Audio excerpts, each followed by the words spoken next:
1917.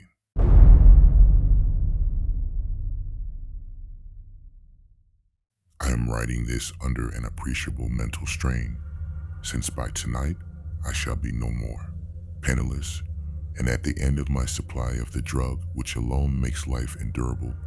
I can bear the torture no longer, and shall cast myself from this garret window into the squalid street below. Do not think from my slavery to morphine that I am a weakling or a degenerate. When you have read these hastily scrawled pages, you may guess, though never fully realize, why it is that I must have forgetfulness or death. It was in one of the most open and least frequented parts of the broad Pacific that the packet of which I was supercargo fell a victim to the German sea raider. The Great War was then at its very beginning, and the ocean forces of the Hun had not completely sunk to their later degradation, so that our vessel was made a legitimate prize, whilst we of her crew were treated with all the fairness and consideration due us as naval prisoners. So liberal indeed was the discipline of our captors, that 5 days after we were taken, I managed to escape alone in a small boat with water and provisions for a good length of time. When I finally found myself adrift and free, I had but little idea of my surroundings. Never a competent navigator, I could only guess vaguely by the sun and stars that I was somewhat south of the equator. Of the longitude I knew nothing, and no island or coastline was in sight. The weather kept fair, and for uncounted days I drifted aimlessly beneath the scorching sun, waiting either for some passing ship or to be cast on the shores of some habitable land. But neither ship nor land appeared, and I began to despair in my solitude upon the heaving vastnesses of unbroken blue. The change happened whilst I slept. Its details I shall never know, for my slumber, though troubled and dream-infested, was continuous. When at last I awaked, it was to discover myself half sucked into a slimy expanse of hellish black mire, which extended about me in monotonous undulations as far as I could see, and in which my boat lay grounded some distance away. Though one might well imagine that my first sensation would be of wonder at so prodigious and unexpected a transformation of scenery, I was in reality more horrified than astonished, for there was in the air and in the rotting soil a sinister quality which chilled me to the very core. The region was putrid with the carcasses of decaying fish and of other less describable things which I saw protruding from the nasty mud of the unending plain. Perhaps I should not hope to convey in mere words the unutterable hideousness that can dwell in absolute silence and barren immensity. There was nothing within hearing, and nothing in sight save a vast reach of black slime. Yet the very completeness of the stillness and the homogeneity of the landscape oppressed me with a nauseating fear. The sun was blazing down from a sky which seemed to me almost black in its cloudless cruelty, as though reflecting the Inkai marsh beneath my feet. As I crawled into the stranded boat, I realized that only one theory could explain my position. Through some unprecedented volcanic upheaval, a portion of the ocean floor must have been thrown to the surface, exposing regions which for innumerable millions of years had lain hidden under unfathomable watery depths. So great was the extent of the new land which had risen beneath me, that I could not detect the faintest noise of the surging ocean, strain my ears as I might. Nor were there any seafowl to prey upon the dead things. For several hours I sat thinking or brooding in the boat, which lay upon its side and afforded a slight shade as the sun moved across the heavens. As the day progressed, the ground lost some of its stickiness and seemed likely to dry sufficiently for traveling purposes in a short time. That night I slept but little, and the next day I made for myself a pack containing food and water, preparatory to an overland journey in search of the vanished sea and possible rescue. On the third morning, I found the soil dry enough to walk upon with ease.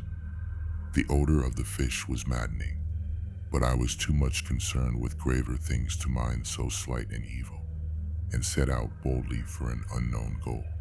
All day I forged steadily westward, guided by a faraway hummock which rose higher than any other elevation on the rolling desert. That night I encamped, and on the following day still traveled toward the hummock, though that object seemed scarcely nearer than when I had first espied it. By the fourth evening I attained the base of the mound, which turned out to be much higher than it had appeared from a distance, an intervening valley setting it out in sharper relief from the general surface. Too weary to ascend, I slept in the shadow of the hill. I know not why my dreams were so wild that night, but ere the waning and fantastically gibbous moon had risen far above the eastern plain, I was awake in a cold perspiration, determined to sleep no more. Such visions as I had experienced were too much for me to endure again, and in the glow of the moon, I saw how unwise I had been to travel by day. Without the glare of the parching sun, my journey would have cost me less energy. Indeed, I now felt quite able to perform the ascent which had deterred me at sunset. Picking up my pack, I started for the crest of the eminence. I have said that the unbroken monotony of the rolling plain was a source of vague horror to me, but I think my horror was greater when I gained the summit of the mound and looked down the other side into an immeasurable pit or canyon, whose black recesses the moon had not yet soared high enough to illumine. I felt myself on the edge of the world, peering over the rim into a fathomless chaos of eternal night. Through my terror ran curious reminiscences of Paradise Lost and of Satan's hideous climb through the unfashioned realms of darkness. As the moon climbed higher in the sky, I began to see that the slopes of the valley were not quite so perpendicular as I had imagined. Ledges and outcroppings of rock afforded fairly easy footholds for a descent, whilst after a drop of a few hundred feet, the declivity became very gradual. Urged on by an impulse which I cannot definitely analyze, I scrambled with difficulty down the rocks and stood on the gentler slope beneath, gazing into the Stygian deeps where no light had yet penetrated. All at once my attention was captured by a vast and singular object on the opposite slope, which rose steeply about 100 yards ahead of me, an object that gleamed whitely in the newly bestowed rays of the ascending moon. That it was merely a gigantic piece of stone, I soon assured myself, but I was conscious of a distinct impression that its contour and position were not altogether the work of nature. A closer scrutiny filled me with sensations I cannot express, for despite its enormous magnitude and its position in an abyss which had yawned at the bottom of the sea since the world was young, I perceived beyond a doubt that the strange object was a well-shaped monolith whose massive bulk had known the workmanship and perhaps the worship of living and thinking creatures. Dazed and frightened, yet not without a certain thrill of the scientist's or archaeologist's delight, I examined my surroundings more closely.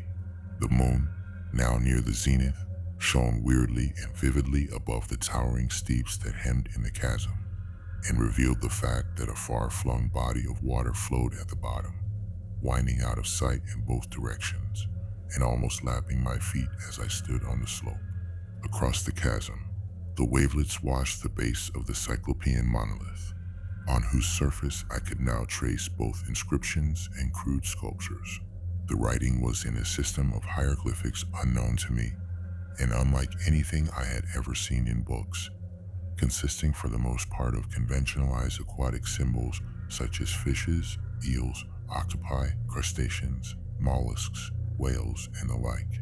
Several characters obviously represented marine things which are unknown to the modern world, but whose decomposing forms I had observed on the ocean-risen plain. It was the pictorial carving, however, that did most to hold me spellbound. Plainly visible across the intervening water on account of their enormous size were an array of bas-reliefs whose subjects would have excited the envy of a Doré.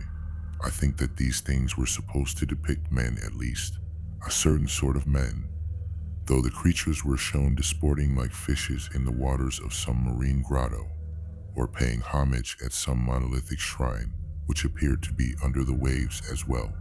Of their faces and forms I dare not speak in detail, for the mere remembrance makes me grow faint. Grotesque beyond the imagination of a Poe or a Bulwer, they were damnably human in general outline despite webbed hands and feet, shockingly wide and flabby lips, glassy, bulging eyes, and other features less pleasant to recall. Curiously enough, they seemed to have been chiseled badly out of proportion with their scenic background, for one of the creatures was shown in the act of killing a whale represented as but little larger than himself. I remarked, as I say, their grotesqueness and strange size, but in a moment decided that they were merely the imaginary gods of some primitive fishing or seafaring tribe.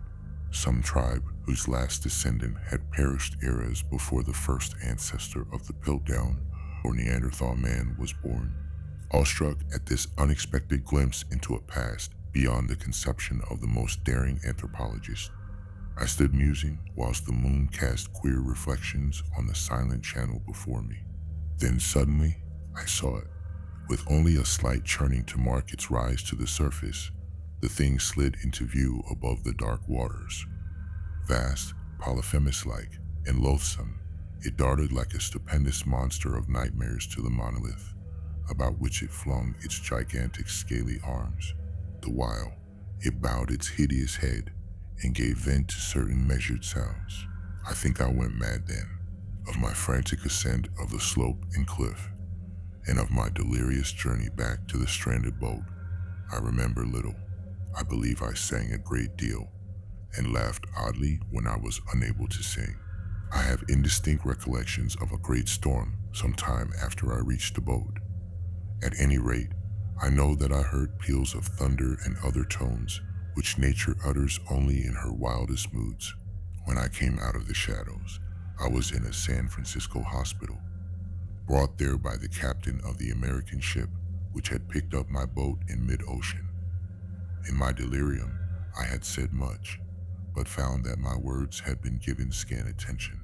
Of any land upheaval in the Pacific, my rescuers knew nothing, nor did I deem it necessary to insist upon a thing which I knew they could not believe.